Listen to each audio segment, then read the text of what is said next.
पोलिसांचा दबाव झुगारत 2 तासाच्या राड्यानंतर अखेर मनसे आणि शिवसेनेनं मीरा रोडमध्ये मोर्चा काढला। मोर्चाला परवानगी मिळाल्यानंतर आधी ठरलेल्या मार्गानेच मोर्चा काढण्यात आला। मीरा रोडमध्ये मराठीचा आवाज घुमला। मराठीच्या अस्मितेसाठी मराठी भाषिक एकत्र आले। व्यापाऱ्यांच्या मोर्चाला उत्तर देत मराठी माणसानं ताकद दाखवली।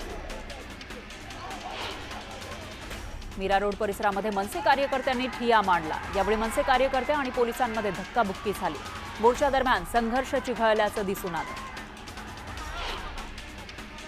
मराठी माणसाच्या मोर्चाला महाराष्ट्रात परवानगी नाही, अमराठी लोकांना परवानगी मिळते, मग मराठी लोकांना का नाही असा सवाल आंदोलकांनी केला। सरकारकडून मराठी माणसाची गळचेपी सुरू असल्याचा आरोप आंदोलकांनी केला। मीरा रोड परिसरामध्ये पोलिसांकडून जमावबंदी लागू करण्यात आल्यानंतर मनसे कार्यकर्ते आक्रमक झाले। यावेळी पोलीस आणि मनसे कार्यकर्त्यांमध्ये बाचाबाची झाली। व्यापाऱ्यांच्या मोर्चावेळी कायदा का नाही असा सवाल उपस्थित करत आंदोलनकर्त्यांनी सरकारविरोधात जोरदार घोषणाबाजी केली। सरकारची मराठी माणसावरच कारवाई का असा सवाल आंदोलनकर्त्यांनी विचारला। वसई विरारसह मीरा रोड परिसरामध्ये मनसेच्या नेत्यांनी आणि कार्यकर्त्यांना पोलिसांनी ताब्यात घेतलं। यानंतर त्याचे पडसाद कोकणातही उमटू लागले। मनसेचे नेते प्रकाश महाजन तसंच वैभव खेडेकर यांच्या नेतृत्वात हाताला काळ्या फिती बांधून सरकारचा जाहीर निषेध करण्यात आला। मोर्चाला परवानगी का दिली नाही आयुक्तांना विचारलं। संघर्ष होईल असा मार्ग आंदोलक मागत होते असं पोलिसांनी सांगितलं, अशी माहिती मुख्यमंत्री फडणवीसांनी दिली। निशिकांत दुबे हे संघटनेसंदर्भात बोलले, मराठी माणसाला बोलले नाहीत, तरीही दुबे यांनी असं बोलणं योग्य नाही अशी प्रतिक्रिया मुख्यमंत्री फडणवीसांनी दिली। विधिमंडळामध्ये सरन्यायाधीश भूषण गवई यांचा सत्कार करण्यात आला। महाराष्ट्राच्या जनतेकडून हा सत्कार असल्याची प्रतिक्रिया यावेळी मुख्यमंत्री फडणवीस यांनी दिली। वडिलांचा वारसा भूषण गवईंनी घेतलेला आहे। गवईंकडे साधेपणा असल्याचं म्हणत फडणवीसांनी भूषण गवई यांचं कौतुक केलं। जोरदार पावसानं हजेरी लावली, त्यामुळे उजनी धरणातील पाणी साठ्यात वाढ झाली आहे। धरणातील पाणी साठा 87.68% झालाय। दरम्यान पाण्याच्या विसर्गामुळे नदीकाठच्या नागरिकांना सतर्कतेचा इशारा देण्यात आला। गडचिरोलीमधील मुसळधार पावसाचा फटका अतिदुर्गम गावांना बसलेला आहे। तालुका मुख्यालयाला जोडणारे तब्बल 10 मार्ग पुरामुळे बंद पडले। सततच्या पावसामुळे नदी नाल्यांना पूर आलाय, त्यामुळे अनेक पूल रस्ते हे पाण्याखाली गेलेत। गोंदिया जिल्ह्यामध्ये गेल्या 3 दिवसांपासून मोठ्या प्रमाणामध्ये मुसळधार पाऊस बरसतोय, त्यामुळे अनेक भागातील नदी नाले तुडुंब भरून वाहत आहेत। त्यामुळेच अनेक भागांमध्ये आता पाणी साचायला सुरुवात झाली आहे। जिल्ह्याला रेड अलर्ट आहे, यामुळे सर्व शाळांना सुट्टी जाहीर करण्यात आली आहे। धुळ्याच्या साक्री तालुक्यातील महत्त्वाची धरणं 100% भरली आहेत। पिंपळनेर वासियांतर्फे पांझरा नदीचं जलपूजन करून पांझरा नदीला साडी चोळीचा आहेर अर्पण करण्यात आला। धरणं भरल्यामुळे साक्री तालुक्यातील पिण्याच्या पाण्याचा प्रश्न मिटलाय। नंदुरबार शहराला पाणी पुरवठा करणाऱ्या विरचक धरणामधून 54% जास्त पाणीसाठा हा जमा झाला आहे। धरणाच्या पाणीसाठ्यात वाढ झाल्यानं नंदुरबारमधील पाणी कपात मागे घेण्यात आली आहे। पूर्वीप्रमाणे 1 दिवसाआड पाणी पुरवठा केला जातो। भीमाशंकर परिसरामध्ये पावसाची संततधार सुरू आहे, त्यामुळे खेडमधील चासकमान धरणातील जलसाठा 80%वर पोहोचलाय। खबरदारीचा उपाय म्हणून धरणातून 1800 क्युसेकनं पाण्याचा विसर्ग भीमा नदीत केला जातोय। माळशेज घाटाचं सौंदर्य बहरलेलं आहे। विशेष म्हणजे आकर्षणाचा केंद्र असलेला काळू धबधबा ओसंडून वाहू लागलाय। फेसाळलेल्या धबधब्यानं मनमोहक दृश्य हे पाहायला मिळते आणि धुक्याची चादर, यामुळे परिसरामध्ये आल्हाददायक वातावरण पसरलंय। नंदुरबार जिल्ह्यातील प्रसिद्ध असलेल्या सातपुड्यातील बिलगाव इथल्या बारामुखी धबधबा मुसळधार पावसामुळे ओसंडून वाहू लागलाय। या धबधब्यातून 12 ठिकाणाहून पाणी एकत्रित येत असल्यानं इथं पर्यटकांची गर्दी पाहायला मिळते।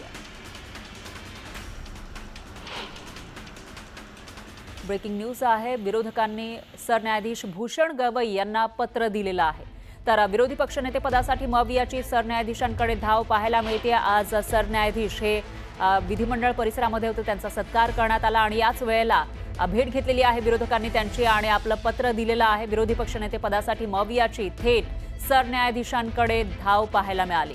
विधानसभेत विरोधी पक्षनेते पद मिळवण्यासाठी महाविकास आघाडीकडून सरन्यायाधीश भूषण गवई यांना पत्र देण्यात आलंय। फडणवीस सरकार येऊन 7 महिने उलटले तरी विरोधी पक्षनेते पदाबाबत निर्णय झालेला नाहीये। निर्णय होत नसल्यानं मवियाकडून थेट सरन्यायाधीशांना साकडं घालण्यात आलंय। संख्याबळाच्या अडचणीमुळे विधानसभा अध्यक्षांकडून विरोधी पक्षनेते पदाबाबतच्या प्रस्तावावर निर्णय झालेला नाही, पण जे संकेत आहेत संविधानाचे त्यानुसार विरोधी पक्षनेतेपद जरी संख्याबळ नसलं तरी सुद्धा देता येतं आणि याचवरून आता विरोधकांनी भेट घेतलेली आहे सरन्यायाधीशांची। दरम्यान याविषयी अधिक माहितीसाठी आपले प्रतिनिधी तुषार रूपनवर हे आपल्यासोबत आहेत। तुषार, काय सांगाल, विरोधकांनी आता सरन्यायाधीशांकडे धाव घेतलेली आहे विरोधी पक्षनेते पदासाठी, नेमकं कशा पद्धतीचं पत्र देण्यात आलेलं आहे आणि सरन्यायाधीश यावर काय म्हणाले? सरन्यायाधीश भूषण गवई यांचा कार्यक्रम विधान भवनामध्ये आयोजित करण्यात आला होता। हा कार्यक्रम संपल्यानंतर महाविकास आघाडीच्या सर्वच आमदारांनी भूषण गवई यांची भेट घेतली आणि त्यांना पत्र देण्यात आलं। त्या पत्रामध्ये विरोधी पक्षनेते पदासंदर्भामध्ये तुम्ही विचार करावा असा उल्लेख करण्यात आलेला आहे, कारण की 7 महिने उलटून गेल्यानंतर फडणवीस सरकारमध्ये आपल्याला विरोधी पक्षनेते पद हे आपल्याला संख्या अभावी पाहायला मिळत नाहीये। मागील अधिवेशनामध्ये या संदर्भातली निवड होईल अशी शक्यता होती, मात्र ती निवड प्रक्रिया पूर्ण होताना पाहायला मिळाली नाही आणि आता पावसाळी अधिवेशन देखील आपल्याला विरोधी पक्षनेते विरोधात आपल्याला चालताना पाहायला मिळते। त्यामुळे आता सर्व विरोधी पक्षातल्या आमदारांनी सरन्यायाधीशांची भेट घेतली, त्यांना पत्र दिलेलं आहे। आता या संदर्भात सरन्यायाधीश त्यांची नेमकी काय भूमिका स्पष्ट करतात किंवा काय नेमका निर्णय देतात याकडे सर्वांचं लक्ष लागल्याचं आपल्याला पाहायला मिळतंय। बरोबर आहे तुषार, धन्यवाद तुम्ही दिलेल्या या सविस्तर माहितीसाठी। या विषयीचे अपडेट आपण घेत राहूयात।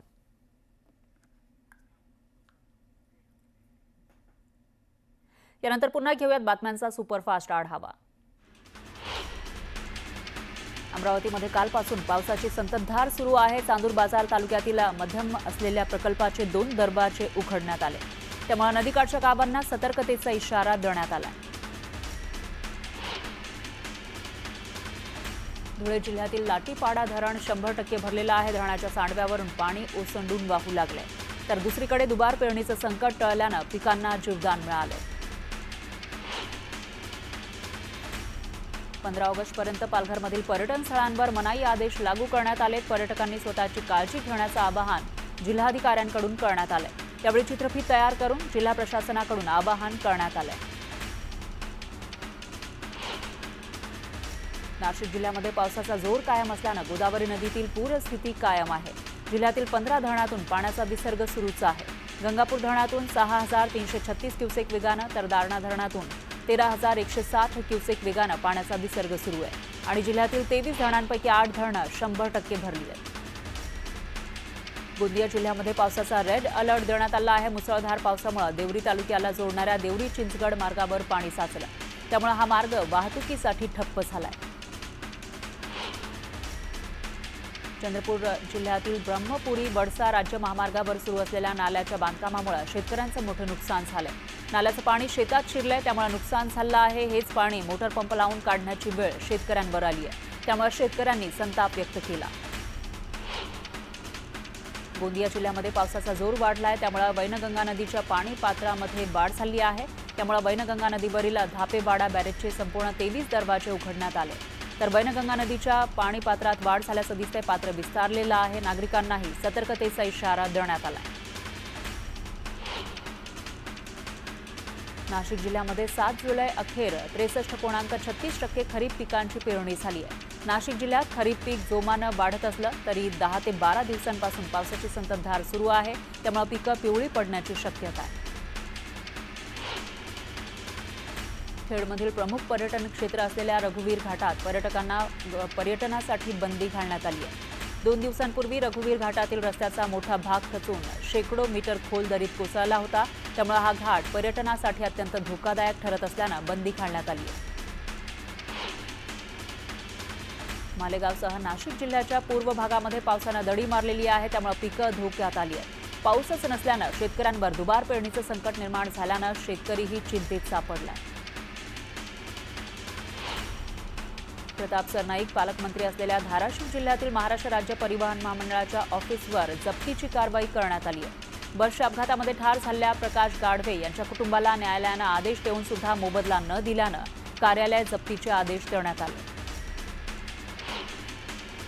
मालवण समुद्रामध्ये मासेमारीसाठी गेलेली छोटी नौका समुद्रात बुडालेली आहे. नौकेतील दोघे बचावले. एक मच्छीमार अद्यापही बेपत्ता आहे. स्थानिक मच्छीमारांकडून या मच्छीमाराचा शोध सुरू आहे.